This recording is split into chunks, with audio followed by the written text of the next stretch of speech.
Good morning. A very warm welcome to today's session. So let's get started. I will start with on the mat warm up moves so you can be bare feet and easily stretch into your, comfortable athleisure wear. You can wear anything which you feel comfortable with, but just make sure it allows you the freedom of the movement. So let's get started. We'll sit comfortably in Asukha Asana. And before we begin it, I want you all to set the intention for your workout. So even if you are not doing something which is yoga, but you're doing maybe running or jogging or any workout you're doing, do set the right intention about your workouts. Like, that you're literally looking forward to it. So it changes the whole way your body perceives a workout. So, if you begin your workouts with a feel like, oh, wow, I'm going to rock today, I'm going to do this in my workout. Or you do a feeling like, oh, I'm feeling so drowsy, I'm not feeling like working out. So it changes the whole way in which your body perceives your workout, okay? So always begin your workouts with like a big smile, even if you're not feeling like, but send this message that you are all set for those, workouts and creating that beautiful, flow of blood and the fatty system and beautiful way of, initiating your hormones inside. So let's start. Anybody who has a problem sitting on the mat and doing the workouts is primarily a problem that your tailbone is hitting and you don't feel comfortable with the very idea. So just raise your level a little with the hips in comparison to everything else. Means when you're sitting straight and if you realize you're not able to sit straight, your tailbone doesn't sit right with the hard floor or the back. What you need to do is you're going to raise this platform and it will be all comfortable. Your sits bones have to be little raised in comparison to the rest of you. So even if it is a Sukhasana and you realize that Sukhasana creates a problem for you, so your hips will be slightly raised in comparison to your legs. And this will give you a complete sense of comfort. Just try it once. So we'll start with nice deep inhale and exhale.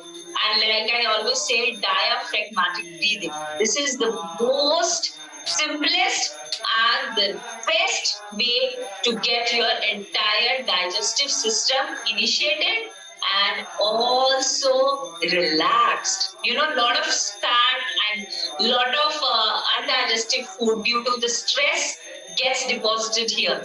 So to combat that cortisol and all that, the easiest way is deep and relax. So let's do it with me. A nice deep inhale. This Gyan Mudra is, it's just out of, even if I'm sitting normally, I'm not doing anything, then also my hands fall into Gyan Mudra. So if you feel comfortable with it, you can do it. Otherwise, you can just leave your hands on the knees or just leave your palms open. So it's just that Gyan Mudra is basically a mudra which helps with the concentration, ease of the mind flow. So just a great habit to have in case you can. Yeah? A nice deep inhale. As you inhale, you'll expand your belly out. And as you exhale, your navel has to be squeezed in. Inhale.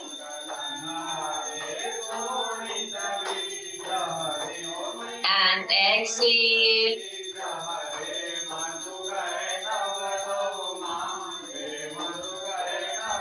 Inhale.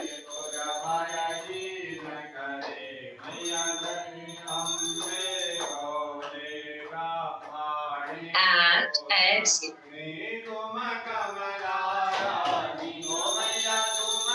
We'll start with the basic warm-up. Try not lifting your knees up. As you inhale, lengthen your hand. And then as you exhale, you're going to stretch side. Right from your obliques to the core. Again, inhale center and then exhale to the side. Lengthen, lengthen, lengthen. Inhale center. Exhale side. Calm down your entire system. Relax. Stretch. Rejuvenate. Try not falling forward. Try not pushing yourself back. Stay centered here as you breathe. And then again, inhale up. And then exhale side.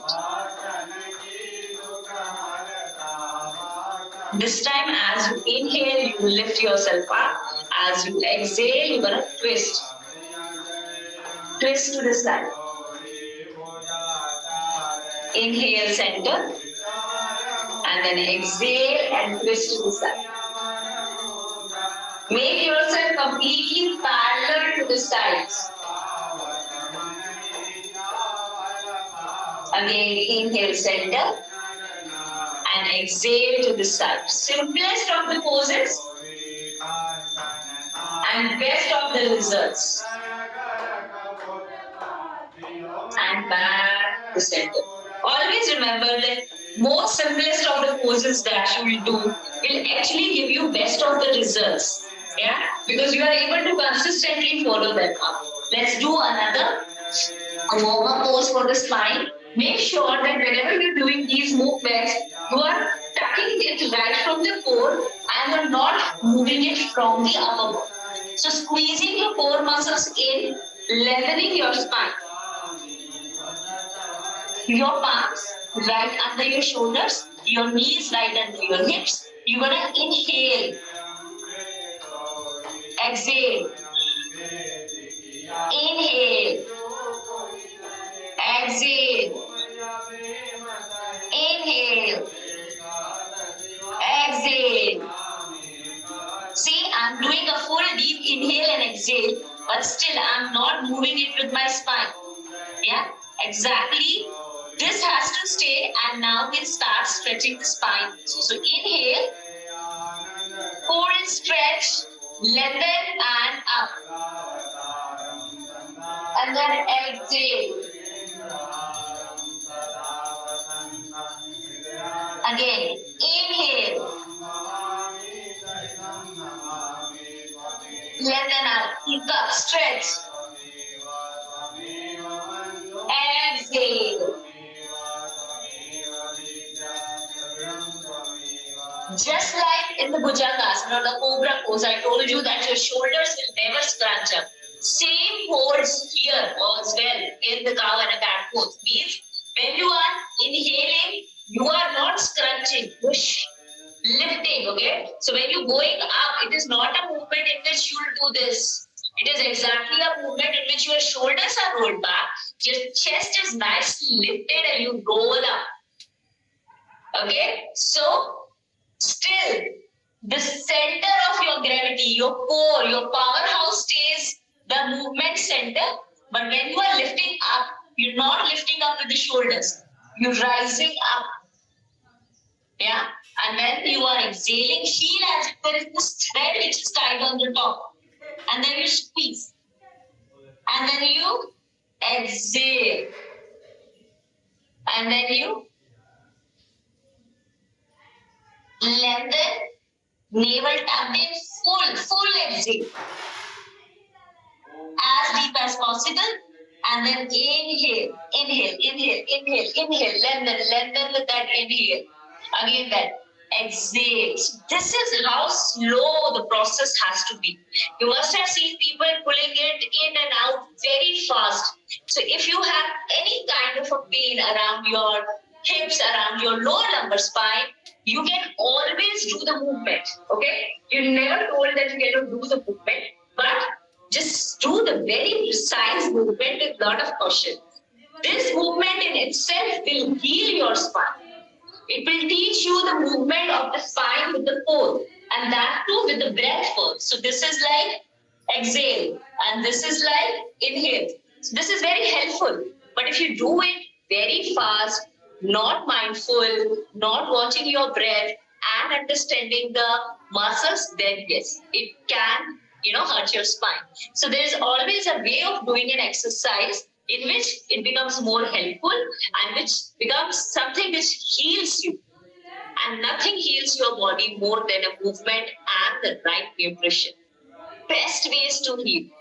Yeah? Okay. Let's come down to the next pose, which is a Vajrasana. like I always say, it's absolutely okay to use your props. So your right big toe over your left big toe, and then sit nice and tall.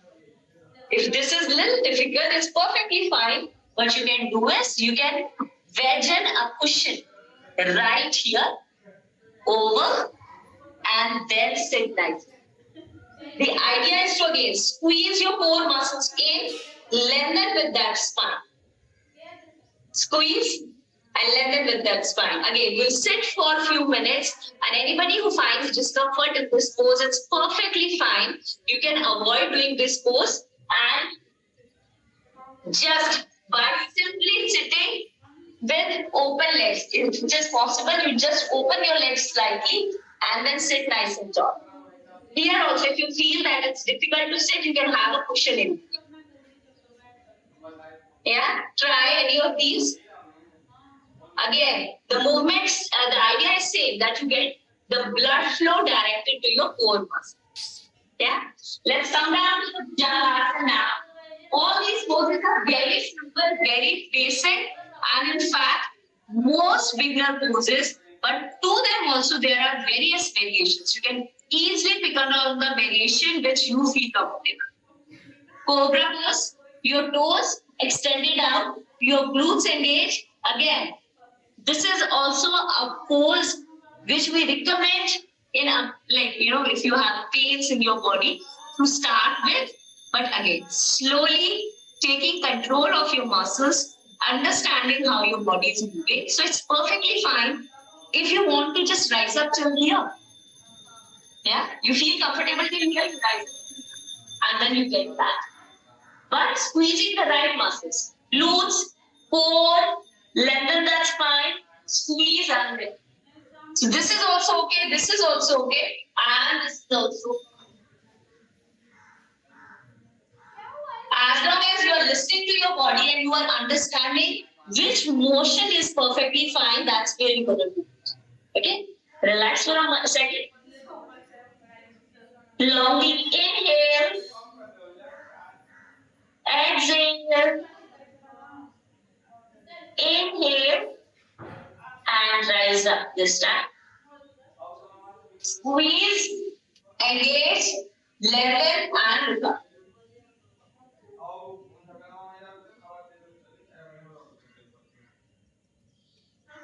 From here, you will exhale. Tuck your toes in. Lengthen that spine. Ardha Shavasana, we also call it downward dog. So if you feel that your heels are not touching the mat, it's perfectly fine. You can keep your heels lifted also. We call this walking the dog. So in and out, in and out. So you're going to give full stretch right from your glutes to your calf muscles. There has to be a full stretch to all the muscles as you go down and up. So lengthen it, like in and out, in and out, in and out. Again, instead of curving your spine, you hinge it right from the hips. Hinge it right from the hips and go low. Hold here. 1, 2, 3, 4, and slowly getting back to the mat. 5. Simple. So this combination of Bhujangasana, Cobra pose, and a downward dog is very effective. You see, in the Bhujangasana, we're doing opposite, like the back bending, and again, in the downward dog, we are lengthening our spine with all the blood flowing down to the brain. Yeah. So one is a back movement, one is a front movement, but both are helpful in strengthening and lengthening your spine. Getting down to the mat in the Setu Sarvangasana, as we call it, the bridge pose. Again, a very beautiful pose in which again you understand the movement of the core. All these asanas are actually initiating your digestive file. They are initiating and getting all your muscles around your core engaged. Yeah. So take a nice deep inhale. As you exhale, you're gonna rise up. When you are rising up, you're not pushing your rib cage out. You're not flaring up your body. In fact, you are engaging your body and hold. So nowadays, what happens is hold it here. We'll hold it for a minute. Yeah. Let that feel that burn right here in your glutes and the quads. Tap the core in. Keep breathing in. When you are inhaling, this goes out.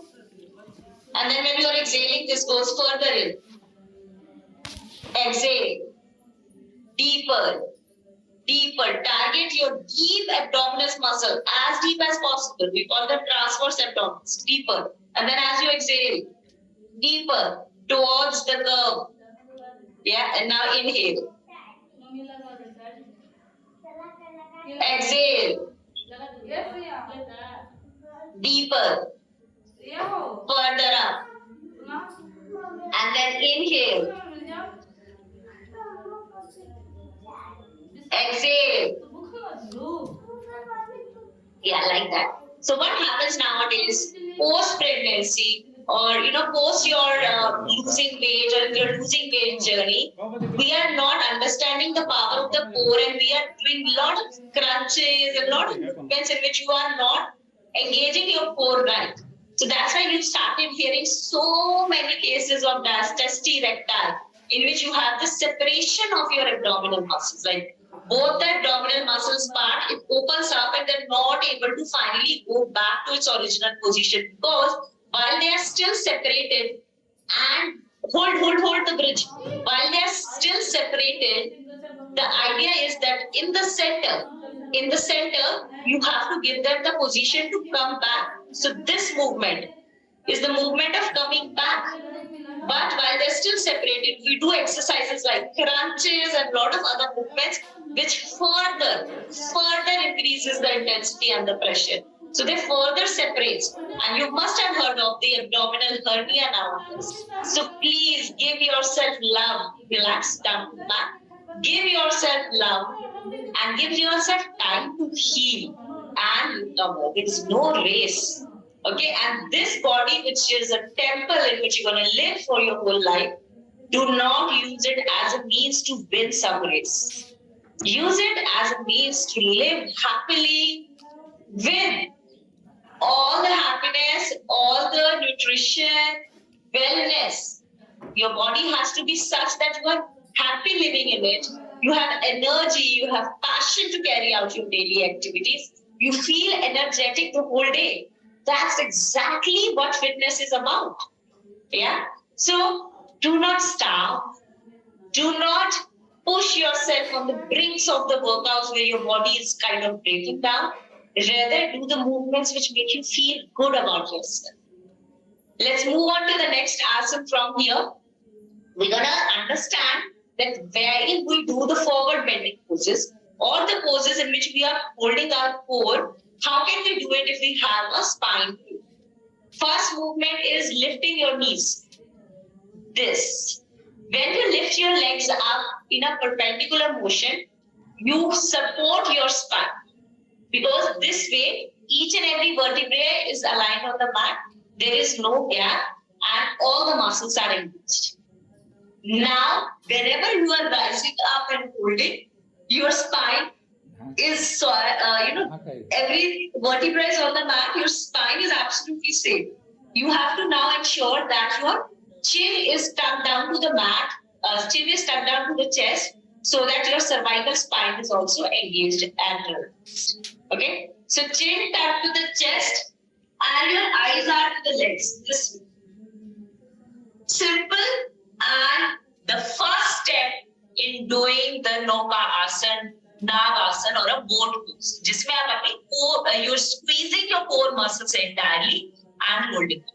So if you have a spine pain and you cannot lift off the mat, this version is what you will be doing. Simple, squeeze, core, and it looks very simple, but when you start doing it, it will actually kill you with your core muscles. Yeah, this is the first variation.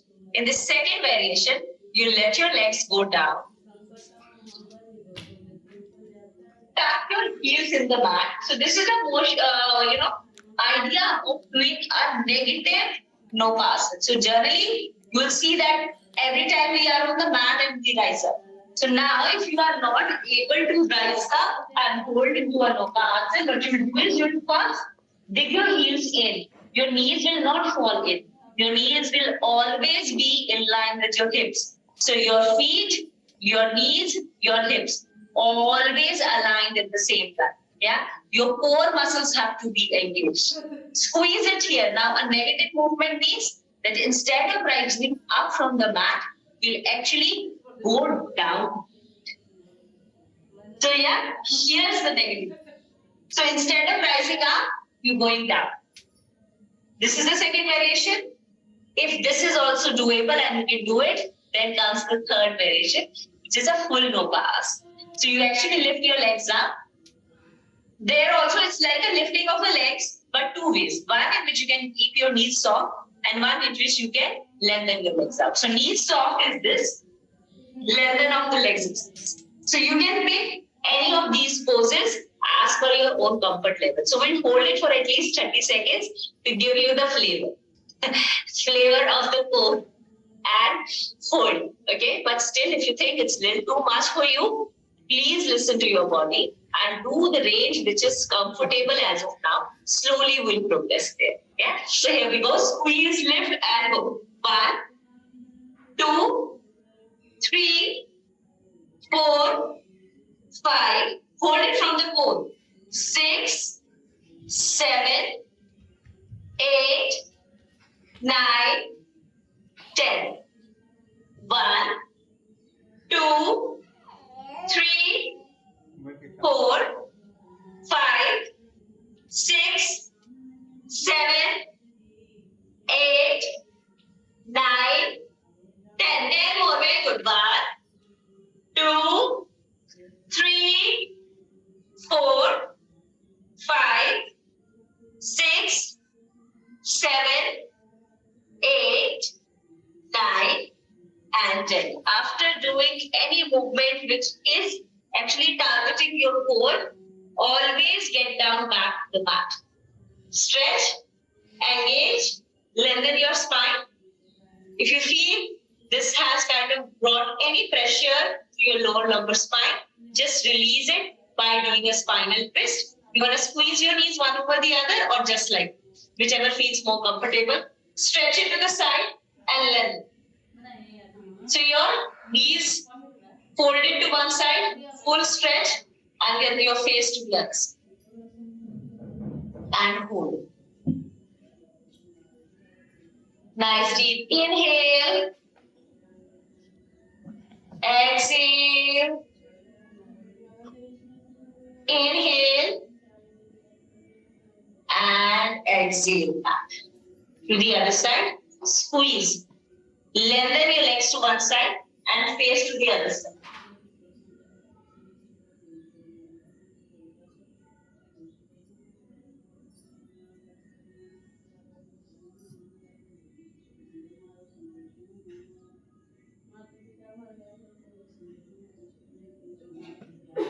Inhale and exhale. You can also stretch it further by pressing your knee over to the mat and bring that length to your spine.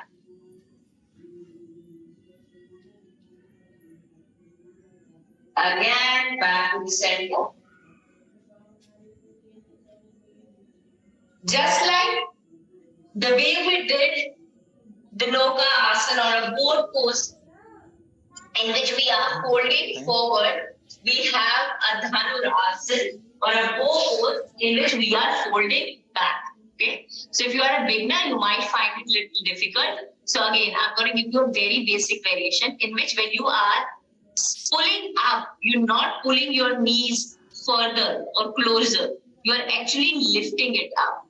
Plus, understand the movement is not about rising or pulling through the shoulders. It is about engaging the core and opening up.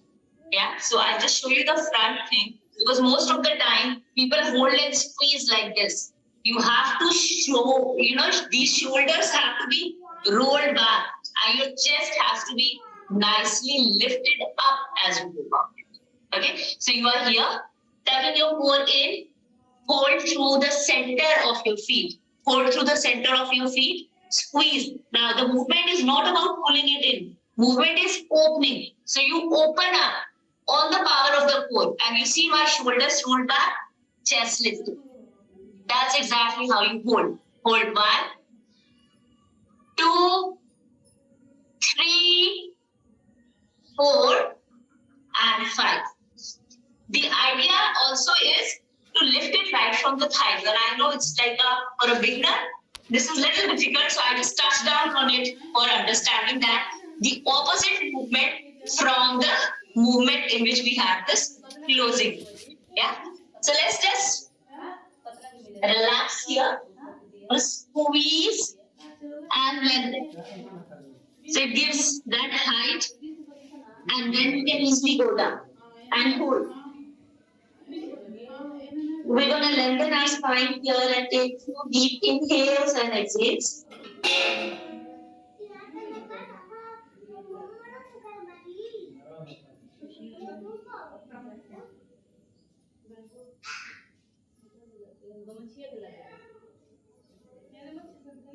Relax up.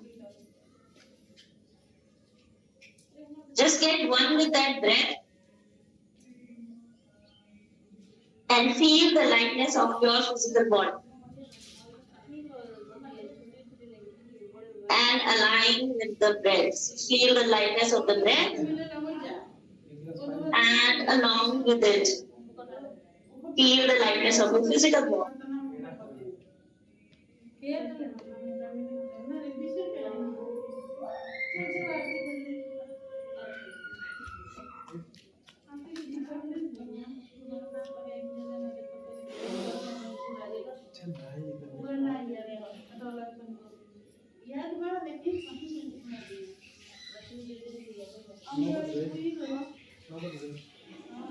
And then slowly rise up, rubbing your both the palms over to your eyes.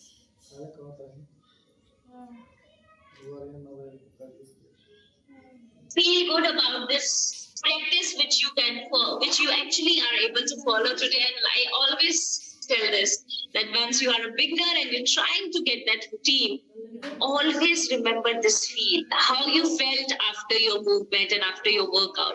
This is how you slowly get into this habit. So remember the way, okay, if you don't work out, and then remember this feel, that post-workout how you feel, okay? And for the love of this post-workout vibes and feel, keep getting back, till such time that it becomes such a deeply engrossed habit that you cannot survive without your workouts.